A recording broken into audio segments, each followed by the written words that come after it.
And after a long break, we are meeting this corona pandemic period. So please take care of yourself. And today we are going to see about figure of speech, which is going to be very useful for the secondary level students. As it is going to be useful for secondary level students, I am going to translate both in English and Tamil also. So without any further delay, let's get into the video now. And yes, so there are many sorts of figure of speeches, and today we are going to see the top important 5 figure of speeches. And the first one is simile. Yes, I think most of you know this. Simile is nothing but it's a comparison. It is a comparison between maybe about two person, or it's a comparison between two things, two persons, or about a person with things, or something to something. So it's completely a comparison. But here it compares with the help of two words, that is like and as. So look at the example here. Her hair was as golden as the sun. So here they are used as word, and here they compared her hair, the girl's hair, with the sun's golden color. And look at the second sentence. She is like a lotus. Here her beauty is compared with the lotus. So that is what they have conveyed here is அந்த பொண்ணோட hair எப்படி இருக்கா சன்னோட அந்த golden colour மாதிரி இருக்கு அப்படினு சொல்லி compare பண்ணிருக்காங்க. அண்ட் செகண்ட் சென்டென்ஸ்ல பாத்தீங்க அப்படினா அந்த பொண்ணு அந்த கேர்ளோட அழகு எப்படி இருக்கா தாமரை மாதிரி அழகா இருக்கா அப்படினு சொல்லிருக்காங்க. So both are comparison. ரெண்டுமே comparison தான். பட் ஃபர்ஸ்ட் சென்டென்ஸ்ல என்ன வேர்ட் யூஸ் பண்ணிருக்காங்க as அப்படிங்கற வேர்ட் யூஸ் பண்ணிருக்காங்க. அண்ட் செகண்ட் சென்டென்ஸ்ல like அப்படிங்கற வேர்ட் யூஸ் பண்ணிருக்காங்க. So ரெண்டுமே என்ன சென்டென்ஸ் comparison தான். பட் என்ன யூஸ் பண்ணிருக்காங்க ஒரு சென்டென்ஸ்ல as இன்னொரு சென்டென்ஸ்ல like. So இதுதான் வந்து simile அப்படினு சொல்றோம். சரிங்களா? And next is metaphor. So metaphor is also a comparison, but it does not have this like and as word. So it is also a comparison without using this like and as word. So look at the example here. Her hair was silk. And look at the second example. The boy was a fish in the water. So here on the பொண்ணோட hair வந்து silk மாதிரி இருக்கு அப்படினு compare பண்ணிருக்காங்க. And இங்க the boy வந்து எப்படி இருக்கான் தண்ணில fish மாதிரி இருக்கான் அப்படினு சொல்லி கம்பேர் பண்ணிருக்காங்க. So of course both these sentences are comparison, but they didn't use the word like and as. Like as அப்படிங்கற word இல்லாம கம்பேர் பண்ணிருக்காங்க.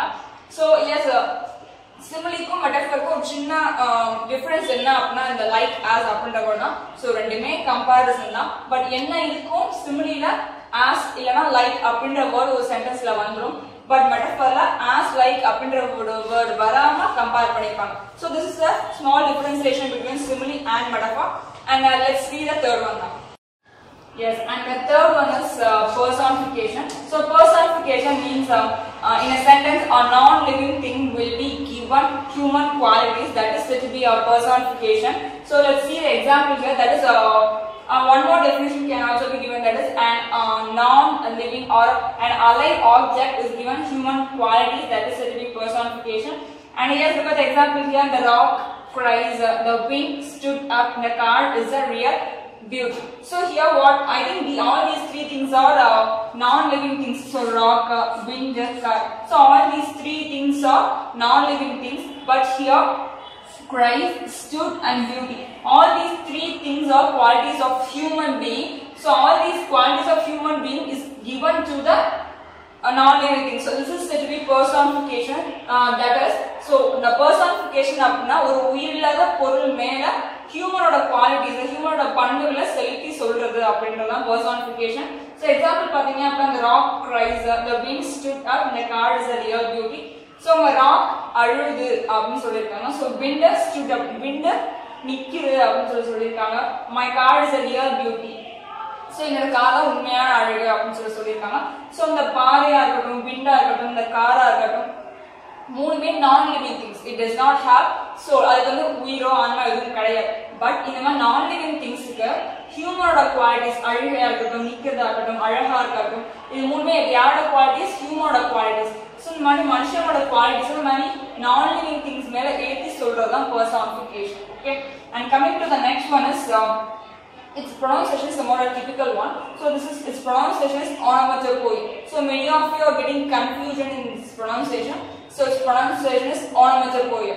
Okay, so here it is quite easier. That is, it resembles the sound. It resembles all the objects or living things as sound. That is, my watch ticks loudly. The lion roared as it chased its prey. So here, ticks is the sound of a watch and roared is the sound of a lion. So both these sounds is said to be onomatopoeia. And yes, here I have given some sounds also. So hissing sound, hissing means the sound of a snake, and ding dong, so it is the sound of a wall clock, and a buzz, it is the sound of a bee, honeybee, and it is a quack, it is the sound of a duck. So all these type of sounds represents this onomatopoeia. So onomatopoeia is nothing but ஒரு சென்டென்ஸ்ல ஏதாவது ஒரு பொருளா இருக்கட்டும் இல்ல ஒரு திங்ஸோட இல்ல ஒரு பேர்ட்ஸோட அனிமல்ஸோட சவுண்ட மென்ஷன் பண்றது அப்படின்றதா onomatopoeia அப்படி சொல்லிருக்காங்க. So first is my watch ticks loudly. So the ticks அப்படின்றது watchோட சவுண்ட். Of course நம்ம ஹேண்ட்ல அந்த wrist watchல வர சவுண்ட் பாத்தீங்கன்னா டிக் டிக்னா வரும்.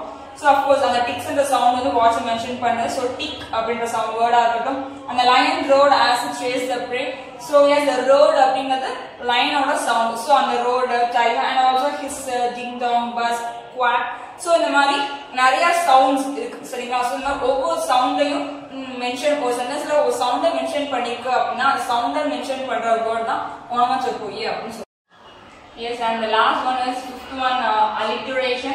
So alliteration is nothing but repetition of a same sound or same letter in a line or phrase. It is said to be alliteration. So look at the example here.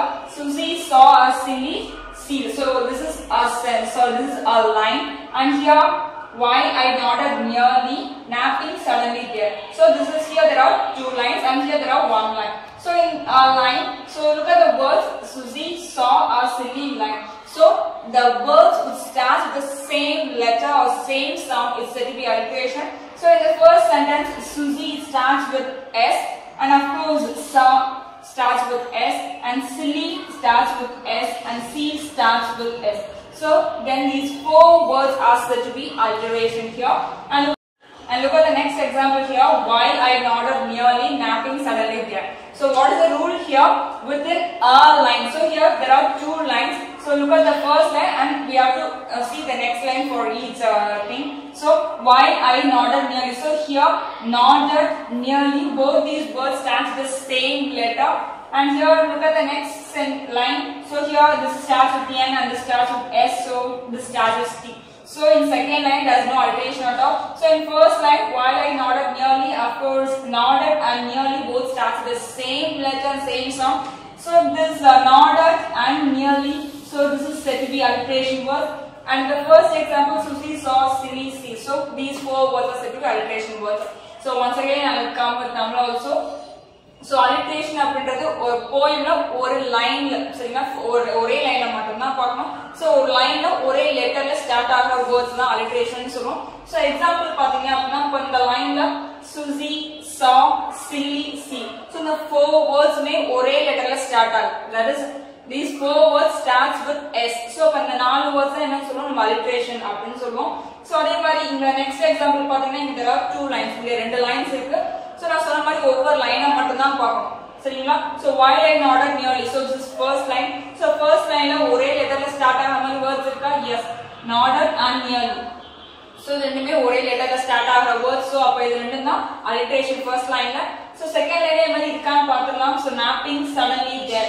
So மூணு வேர்ட்ஸ்மே வேற ஒரு லெட்டர்ல start ஆகுது. ஒரே letter எதுவும் start ஆகல. So இங்க alliteration கிடையாது சரிங்களா. So this is said to be alliteration. Hope you guys understood all these 5 figure of speeches, and I'll catch you in some other video. Until then, it's me, Ajay. Bye bye. See you and take care.